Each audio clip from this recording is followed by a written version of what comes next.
কি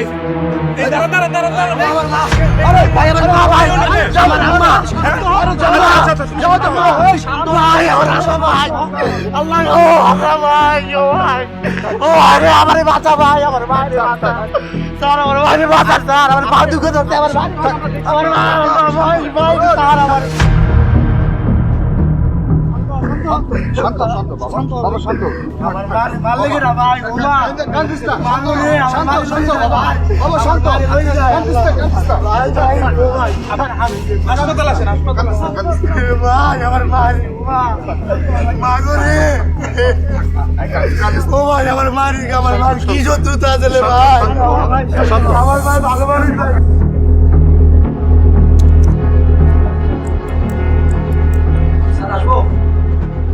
আসুন।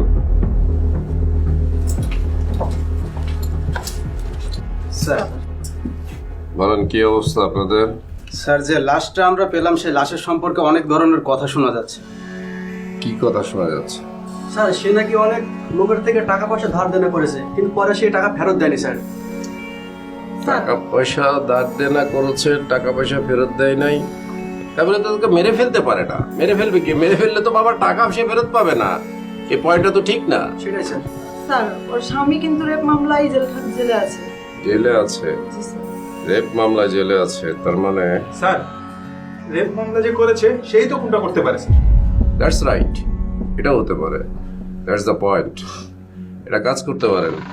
এই যে মামলা হয়েছিল, মামলার বাদীর সম্পর্কে একটু খোঁজ খবর নিয়েছেন? স্যার আমি খোঁজ খবর নিয়েছি, তার নাম হচ্ছে ডালিম। কোন এলাকায় থাকে জানেন? জি স্যার। কলাকবা বান্ধব স্যার। কলাকুপা বন্ধুরা। আচ্ছা, ডালিমকে আনার ব্যবস্থা করেন, বাট মনে রাখবেন যে সে কিন্তু একটা মামলার বাদী, তাকে আবার জোরাজুরি করা যাবে না, ঠিক আছে? বুঝাই শুনে নিয়ে আসবেন। প্রয়োজনে আমি কথা বলবো, কিংবা আপনি তার সাথে কথা বলে যদি মনে করেন যে তাকে নিয়ে আসা দরকার, তাকে নিয়ে আসবেন। সেকেন্ড থিং হবেন, ভিকটিমের বাড়িতে যাবেন, অন্য কোনো তথ্য আমরা পাই কিনা এই জিনিসটা একটু খেয়াল করবেন। যখন কাজ শুরু করবেন তখন একটা জিনিস মাথায় রাখবেন যে 2-3টা দিক টার্গেট করবেন, করে আপনি অগ্রসর হবেন। তারপরে আপনি প্রায়োরিটি ফিক্স আপ করবেন যে কোনটা আপনার মামলার জন্য ইম্পর্টেন্ট। এখন আমরা যেটা 2-3টা দিক পেলাম, এই 2-3টা দিক আপনি অগ্রসর হতে থাকেন। সময় বলে দিবে আপনাকে যে কোনটা আপনার জন্য সঠিক, কোনটা আপনাকে প্রায়োরিটি দিতে হবে, ঠিক আছে? জি স্যার। গো। Sir okay sir.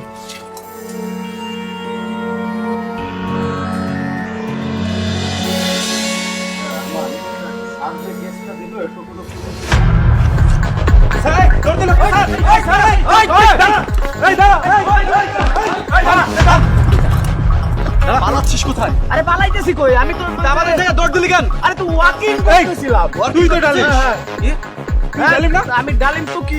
আমি এইভাবে কেন ধরতেন আমারে? ছাড়েন না স্যার ওরই তো খুঁজতেছি স্যার। তো তোরা কিভাবে ধরবো? আরে আমি তো এই যে ওয়াকিং করতেছিলাম। তুই ওখানে গিয়ে উঠবি? আরে ও স্যার আমি ওয়াকিং করতেছিলাম। আমি থানায় নিয়ে ওয়াকিং করাবো, চল। থানায় কেন নিয়ে স্যার? থানায় কি লেখা বোঝোস না? এই যে ওয়াকিং করাবো দূরে ওখানে। চল স্যার আমি যাবো না, স্যার। চল কাজ আছে কুলসুমের স্বামীর বিরুদ্ধে মামলাটা তো তুমিই করেছিলে না? হ্যাঁ স্যার, আমি করছি। কেন করেছিলে? স্যার ও আমার বোনকে ধর্ষণ করছে। আমি তো জাস্ট মামলা করছি, হামলা করি নাই। ভাগ্য ভালো স্যার। আচ্ছা মামলা করার পর কেউ কি তোমাকে হুমকি দিয়েছিল? না স্যার, আমাকে কেউ হুমকি টুমকি দেয়নি। আচ্ছা একটা কথা শুনলাম, তুমি বলে লাশের খবর দিয়েছিলে তার ফ্যামিলিরে? হ্যাঁ, আমি লাশের খবরটা দিয়েছিলাম, কারণ স্যার আমি ওদের নামে মামলা করছি। এখন আমি যদি লাশের খবরটা না দিই তাহলে তো সন্দেহের তালিকায় প্রথম নামটা আমারই থাকবে। এই কারণে আমি চিন্তা করছি যে না, লাশের খবরটা ওদের জানা দরকার। কুলসুমকে কেউ খুন করতে পারে বলে কি এলাকার কাউকে তোমার সন্দেহ হয়? এমন কেউ তো নেই স্যার। তার সাথে কারো কোনো ঝগড়া বা বিবাদ ছিল? না, এই ব্যাপারে আমি বলতে পারবো না। আসলে ওদের ফ্যামিলির সাথে আমি তেমন ক্লোজ না তো স্যার। আসলে কি, কুলসুমের সাথে আমার পার্সোনাল কোনো শত্রুতামিও নাই, বন্ধুত্বও নাই। শত্রুতা আমি আছে কুলসুমের জামাইয়ের সাথে, যে আমার বোনের ধর্ষণ করছে। ওরা পাইলে আমি সেইটা ভালো স্যার। আচ্ছা কিছুই করো নাই, তাহলে তুমি দৌড় দিছিলা কেন?